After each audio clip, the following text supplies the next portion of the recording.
राधे राधे दोस्तों, कैसे हैं आप सभी। मैं आशा करती हूँ कि आप सभी बहुत ही अच्छे होंगे, खुश होंगे और स्वस्थ होंगे।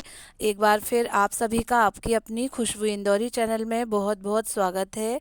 लक्ष्य आज स्कूल नहीं गए हैं तो मैंने उनको नाश्ता दे दिया है। लेट उठे थे, बस वो नाश्ता कर रहे हैं। मैं ये किचन का एक पोर्शन जो है साफ़ कर रही हूँ। बहुत धूल जमी हुई है इन डब्बों में। ये क्या होता है कि विंडो से हवा आती है तो वो हवा से धूल भी आती है। तो जितने भी ये छोटे छोटे डब्बे हैं तो उन पर धूल जम गई है, तो मैंने सोचा चलो आज ये काम निकाल लेते हैं।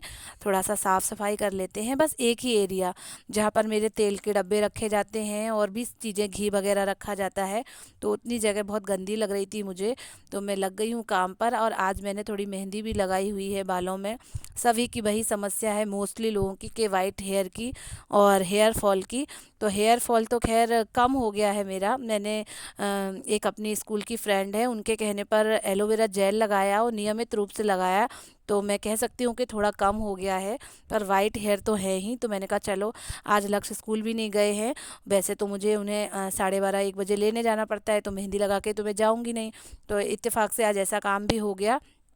तो वही मैंने ये बास्केट निकाल ली है। इसमें इतनी धूल जमी हुई थी और इतनी चिपचिपा रही थी दोस्तों।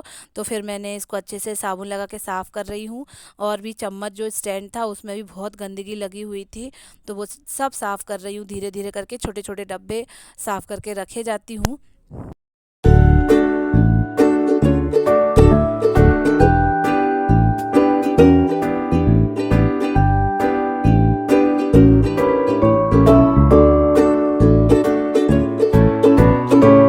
जब सारे डब्बे धुल जाएंगे तो मैंने सबको धूप में रख दूंगी। और उसके बाद जो है, अब ये खाने का समय हो गया है।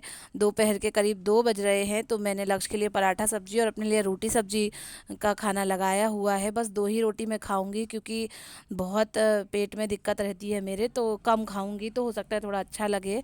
ये डब्बे साफ़ कर दिए हैं, जगह भी साफ़ हो गई है, सारा कुछ अच्छे से लगा दिया है। सब चमाचम चमकने लगे हैं, प्रॉपर डब्बे भी लग गए हैं, चम्मच स्टैंड भी साफ़ करके लगा दिया है। एक छोटा सा पोर्शन किचन का मैंने ऐसे साफ़ कर लिया है। इसके बाद फिर किसी किसी दिन टाइम मिलेगा तो फिर मैं ये जो बर्तन वाली रैक है उसे भी अच्छे से साफ़ करूँगी। फिर नीचे के डब्बे भी साफ़ करूँगी। हालांकि मैं करती ही जाती हूँ, मुझे जब भी टाइम मिलता है। अब मैं ये दाल चढ़ा रही हूँ और एक तरफ चावल चढ़ा रही हूँ। आज मेरी फ्रेंड विनीता का फ़ोन आया था, तो बोल रही थी कि जो है थोड़े से दाल और चावल मुझे भी चाहिए हैं, तो मैं थोड़े ज़्यादा ही बना रही हूँ। मेरी फैमिली के हिसाब से 2 3 लोगों का थोड़ा ज़्यादा ही बना रही हूँ। और ये कैरी की चटनी बना रही हूँ। कैरी की चटनी बनाने के लिए सबसे पहले मैंने धनिया ली है धो के, और एक कैरी डाल दी है छील के। आजकल तो कैरियाँ बहुत आ रही हैं। और हरी मिर्ची, जीरा और नमक, और आप चाहें तो काला नमक भी डाल सकते हैं, सफ़ेद नमक भी डाल सकते हैं। उसके बाद बस मिक्सर में ग्राइंड कर लेते हैं तो हमारी चटनी बन के तैयार हो जाएगी। और फिर क्या रहता है कि मेरे हस्बैंड को थोड़ी सी मीठी चटनी भी अच्छी लगती है, तो मैं आधी चटनी निकाल लेती हूँ, फिर थोड़ी सी चीनी भी मिला देती हूँ। आप चाहे तो ऐसा कर सकते हैं। ये चटनी बन के तैयार हो गई है। और ये प्याज मैंने काट रखी है दाल बघारने के लिए। और सुबह का एक आलू रखा हुआ था, तो ये जो चटनी है थोड़ी सी बची हुई, तो वो मैं इसमें मिक्स कर रही हूँ, जिससे चटनी के आलू बनते हैं सिंपल सी दाल के साथ। अगर आप ये चटनी के आलू खाते हैं, बहुत टेस्टी लगते हैं दोस्तों। कभी आप भी ट्राई करके देखिएगा। चटनी के आलू, सादा दाल। अभी तो खैर प्याज की मैं बघार रही हूँ, क्योंकि मुझे वहाँ भेजनी भी है इसलिए। और बाकी का सारा काम भी होता जा रहा है। रोटी के लिए आटा भी लगा लिया है, और ये फ्रूट भी कट करके रख लिए हैं। और हमारा खाना चल रहा है, और उनके बच्चों को मैंने बुलाया है लेने के लिए। तो मैंने ये चावल रख दिए हैं, एक कटोरे में दाल भी भर दी है, और छोटी सी एक डिब्बी में चटनी भी रख दी है कैरी की, और भेज दिया था। इस समय रात के पौने 11 बज रहे हैं दोस्तों, और लक्ष्य को और भी भूख लगी है। तो खाना थोड़ा सा बच गया था, थोड़े से चटनी के आलू बच गए थे, एक आलू में भी दोस्तों बच गया था समझ लो आप। थोड़े से चावल और दाल बच गई थी। तो लक्ष्य बोलते मम्मा मैंने बस एक ही रोटी खाई थी। टीवी देखने के चक्कर में, फ्रूट खाने के चक्कर में इन्होंने जो है खाना ठीक से खाया नहीं। तो अब मैं दाल गर्म कर रही हूँ, थोड़ा सा घी डाल दिया है, और चावल तो इनको दे देती हूँ, ये खा लेते हैं। जब ये खा रहे थे मैंने तभी बोला था थोड़े से चावल भी खा लो। नहीं, मेरा हो गया, मेरा हो गया। इनको आम खाने की जल्दी थी और खीरा खाने की जल्दी थी, इसलिए खाना इन्हें पूरा ठीक से खाया नहीं। तो मैं अब दे देती हूँ, तो ये खा लेंगे दाल चावल। वैसे तो ये बोल रहे थे कि 10:30 बजे मैं सो जाऊंगा, लेकिन पौने 11 बज रही है, अभी भी इनका सोना हुआ नहीं, बल्कि उल्टा खाना हो रहा है इनका तो। और मैंने कहा कि सो जाना खाना खाने के बाद, क्योंकि तुम एक दिन की तो तुमने छुट्टी कर ली है, अगले दिन की मैं छुट्टी नहीं करने दूंगी। तो बोलते हैं अच्छा ठीक है मम्मा। और ये एक डलिया में मैंने कपड़े भरे रखे हुए हैं, तो मैं बस घड़ी बना के उनके प्लेस पे रख रही हूँ। ये जो मेरी अलमारी है इसी में मैं रखती हूँ, बाकी लक्ष्य की अलमारी में भी रखती हूँ, और भी कपड़े हैं तो मैं डलिया में ही छोड़ देती हूँ।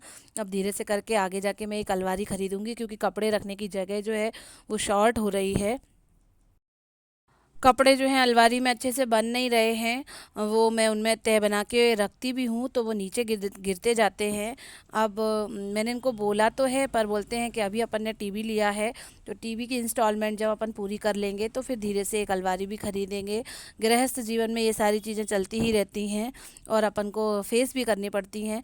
धीरे धीरे करके सारी चीज़ें हम लेते जाएंगे। स्टार्टिंग में तो हमारे पास कुछ भी नहीं था। जब हम इस रूम में आए थे तब तो हम लोग ज़मीन पर ही लेटते थे, कुछ भी नहीं था। फिर धीरे से करके हमने बेड लिया और भी अपनी ज़रूरतों की चीज़ें ली। अब हमने टीवी भी ले लिया है, अब टीवी की इंस्टॉलमेंट पूरी भर लेंगे, उसके बाद फिर हम लोग अलमारी भी खरीदेंगे, क्योंकि बहुत ज़्यादा ज़रूरी है। कपड़े कहाँ रखूँ, नीचे गिरते जा रहे हैं वो। जैसे तैसे करके मैं एडजस्ट करती हूँ। और जो नए नए कपड़े रहते हैं कहीं आने जाने के, मैं बैग में भर के प्रॉपर बेड में रख देती हूँ। जब कहीं आना जाना रहता है तो बहुत दिक्कत रहती है, बेड खोलो फिर निकालो, फिर सेट करो उनको, तो वही सारी चीज़ें। खैर वैसे तो सब चीज़ें अच्छी हैं, अपने से नीचे देखेंगे तो हम बहुत सुखी रहेंगे, और अपने से अगर ऊपर के लोगों को देखेंगे तो कहेंगे कि हम बहुत दुखी हैं। ऐसा तो कुछ भी नहीं, ईश्वर ने जितना भी दिया बहुत है, और बहुत संतोष है जीवन में, धैर्य है। इसी आशा के साथ कि बस जीवन में अच्छा अच्छा होता रहे, ईश्वर का साथ बना रहे, अपनों का साथ बना रहे, ईश्वर की कृपा मिलती रहे। मैं अपने ब्लॉग को भी इसी आशा के साथ एंड करती हूँ कि आप सभी मेरे वीडियो को लाइक करेंगे, शेयर करेंगे और सब्सक्राइब करेंगे।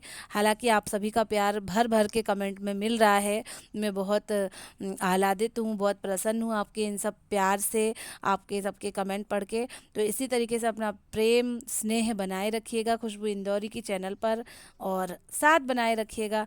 थैंक यू दोस्तों, bye bye, and like share and subscribe.